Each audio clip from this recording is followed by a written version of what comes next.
On July 5, 2014, the Secret Service had been notified that a notorious international cybercriminal was on Maldivian soil and was about to take off at the airport. Quickly, the US agents, together with local authorities at the Maldives, apprehended him and discovered along the way that the young man was apparently on a vacation with his girlfriend after stealing over $169 million in more than a decade of hacking. At the time of his arrest, the feds recovered his laptop, which contained 1.7 million stolen credit card numbers. He had used this kind of stolen information to foster his hacking and cyber theft schemes for a whopping 12 years of his life. This man was such an international menace that his time as a suspect and known criminal had led the feds to lose hope one too many times of ever getting him arrested.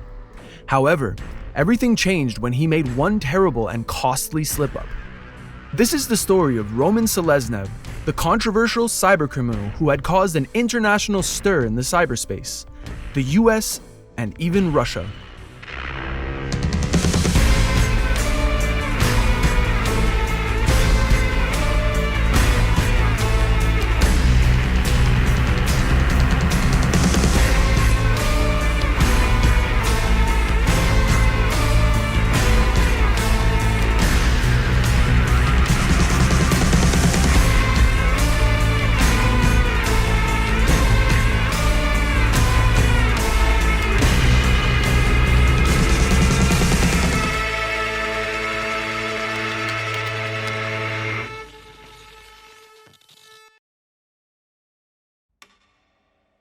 Roman Valerievich Seleznev was born in the city of Vladivostok, Russia, on July 23, 1984.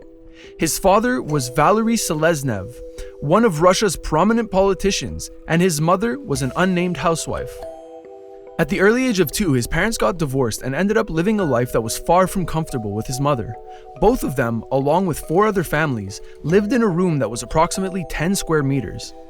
While his mother worked to make ends meet, Seleznev busied himself with school and computers, dabbling into the arts of technology whenever there was time to spare.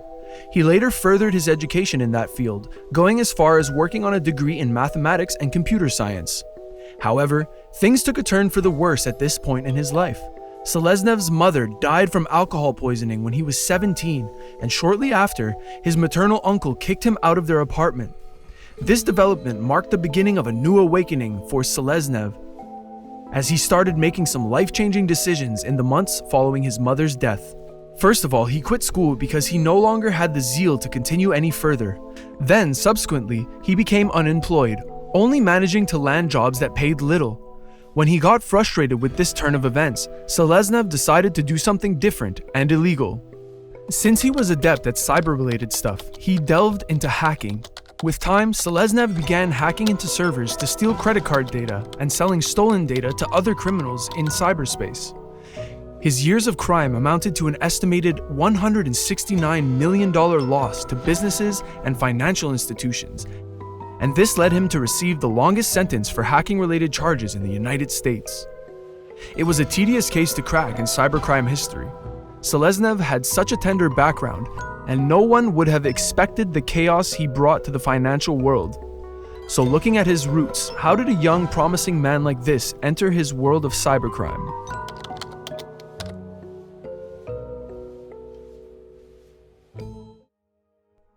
Seleznev was unemployed, so he needed money to cover his bills and perhaps fund the lifestyle he was about to create for himself.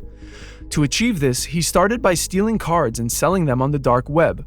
He continued this way until a breakthrough came in 2007 when he stumbled on a stash of credit cards and sold them off for a lot of money. He continued his petty criminal activities even after he got married and had a daughter. However, he hit a turning point once again sometime in 2009. When his wife and daughter were out on vacation, he was robbed and tortured one night. At this point, he vowed that he would quit his crimes and start doing honest and respectable things. With this resolution in mind, he took to the cyber streets of cardingworld.cc in June of 2009 and sent an announcement. The shocking thing, however, was that the announcement was not of him quitting, but of his revised work rate. A screenshot of this notice was recovered from the forum. In clear details, Seleznev was quoted to say, "Hello, my dear customers. Sales will be until 20 July 2009, Don't lose your chance.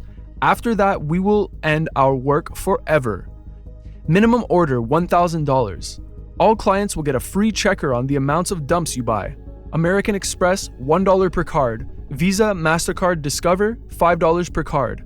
Seleznev's resolution had a different meaning and method, and he was ready to put it to practice. How did he do this, you may ask?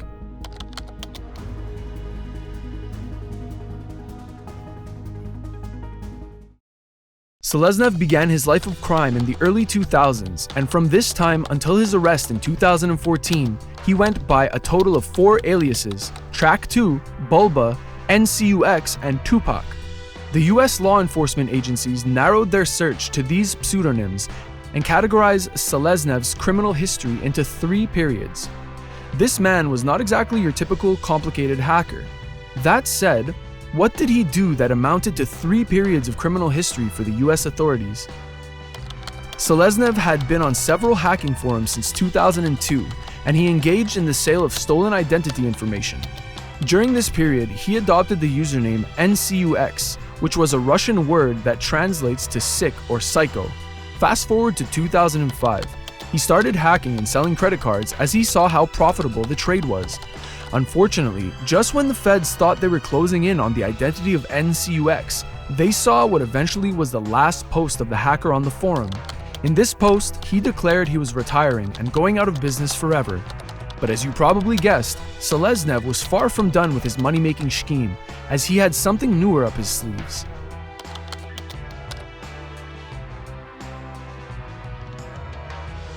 In September 2009, Seleznev joined Carter.su as Track 2 and introduced himself as a trusted vendor of dumps. He accepted new buyers who agreed to pay deposits up front. The deposits were for one of 2 account packages, the basic and corporate account. The basic account was a deposit of 1 Bitcoin, which was roughly $624, while the corporate account amounted to a deposit of 20 Bitcoins, which was about $12,484. Not long after he started, however, Track 2 announced that he was closed and a reseller named Bulba was taking over. Unknown to Seleznev, these series of successions gave the Secret Service something to work with, as he kept leaving a trail for them to follow each time he shut down a previous profile. After moving from Track 2, Seleznev reintroduced himself once again, but this time he used a new alias. Hello, my name is Bulba. I am official reseller of Track 2. Bulba.cc opened because Track 2 name closed registration and don't accept new customers. With this new account, he actively responded to private messages from interested buyers. In one of the correspondences between Bulba and a potential client named Kilobit on the forum, it's shown that the customer was referred to Bulba by Track 2 for the sale of 100 PCS gold and plat mix. After Kilobit had asked for the price and had assured that if things went well, they'd be regular every 3 to 4 days a week, Bulba replied concisely by stating, same price $1,300, but they mixed, classic, gold, etc., all mix. Kilobit inquired further about this mix product, reiterating once again that they were looking for a serious supplier, to which Bulba responded, mix then mix, all types of cards, true random. I don't sort anything credit card or debit, it's mix. Ratio is very good for this type, about 100 to 93, valid. And yes, you can buy it checked, so all 100 will be valid. At this point, the Secret Service was closing in on Seleznev, but just when they were about to make a move to capture him, Seleznev was injured in a terrorist bomb attack in Morocco in April 2011. He was medevaced back to Moscow as his condition was pretty serious. The attack left him in a coma for a few months, and this made the authorities take a step back in their hunt for him. All the while, they kept monitoring his profiles online to be sure he was truly the mastermind behind Bulba. They got their confirmation when the person who handed the account during his, Seleznev, time on the sickbed kept mentioning that their boss got into an accident and buyers had to wait. This was an indicator that their findings were right without a doubt. Sadly, nothing could be done regardless, as Bulba closed in January of 2012. But was this truly the end of Seleznev's hacking spree?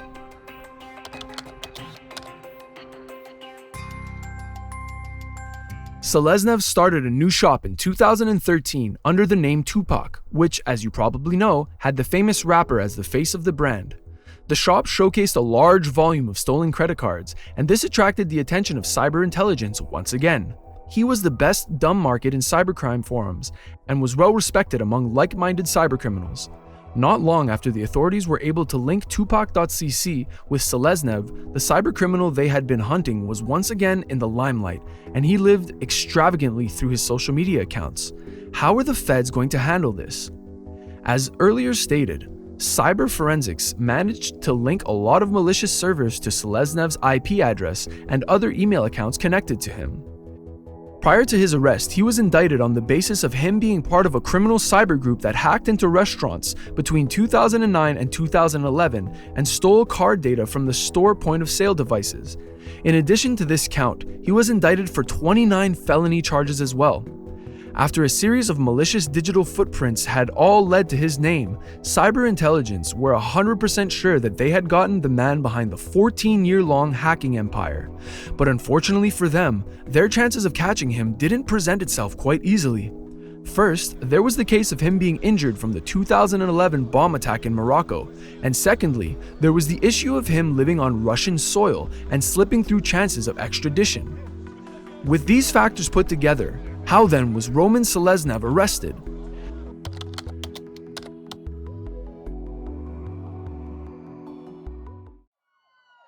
Seleznev was arrested in the Maldives in 2014.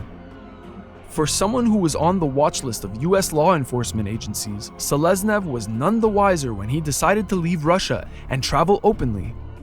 Additionally, he didn't protect his hacking empire in any way. His security measures were neither hardware nor software based. Nothing was encrypted, and his laptops were only secured with lame passwords that the feds could easily crack. These series of foolish mistakes cost him big time. The US Secret Service, in collaboration with the local police, apprehended Seleznev at an airport when he was on his way to Russia with his girlfriend. Swiftly, he was flown to Guam by private jet and made his first court appearance there. Then, later on, he was moved to Seattle, where he was placed in federal custody pending his hearing. Given the severity of his crimes, who knew what the law had in store for him? In October 2014, the indictment against Seleznev grew to 40 counts. He was found guilty of 38 charges, all of which included 10 counts of wire fraud and 9 counts of hacking. At sentencing, he was given 27 years in prison in 2017. His victims were said to be 3,700 financial institutions and 500 businesses worldwide, and millions of individual credit card holders as well. Seleznev's case was unprecedented as a criminal who had pulled off fraudulent hacking of this scale and had never been caught and tried by an American jury before. Considering this fact, do you know how the sentencing was perceived by the public? Seeing that his punishment was the longest ever given to a cybercriminal in the US cybercrime history, the sentencing was contested. This was all the more pressing because Seleznev had pleaded guilty, asked for clemency, and was ready to help the authorities in their efforts to catch other cybercriminals. Igor Litvak, Seleznev's lawyer, brought this argument to the court, stating that his client was willing to accept responsibility and should therefore be given a lighter sentence. Litvak's argument was that Seleznev was a victim not only of his painful, heartbreaking background, but also the tense relationship between Russia and the United States. The arrest and sentencing of Seleznev was put out to be a political objective. Given that Seleznev was the son of a member of the Russian Duma, it sent an ugly message to the Russian government. Following his capture in 2014, the Russian government condemned the arrest as an illegal kidnapping. A tweet by the Russian embassy in USA was shared to corroborate this statement. It read, "Arrest of Russian citizen Roman Seleznev, who de facto was kidnapped in a third world country, is unlawful." Then, in a statement made by Seleznev and read by his lawyer in court, the decision made by the United States government was said to demonstrate to the whole world that he, Seleznev, was a political prisoner. Litvak was relentless in his plea for leniency for his client. In addition to Seleznev's background and the political implications of his case, Litvak also went on to highlight Seleznev's health complications from the 2011 bombing, adding that he had been through a series of tragedies and a punishment this severe would amount to a death sentence. Seleznev reiterated his willingness to help fight cybercrime, and Litvak stated that his client had proved his commitment by arranging to give the US government 4 of his laptops and 6 flash drives while also engaging in discussions related to hacker activities. Currently, he is being held at the medium security prison FCI Berner in North Carolina.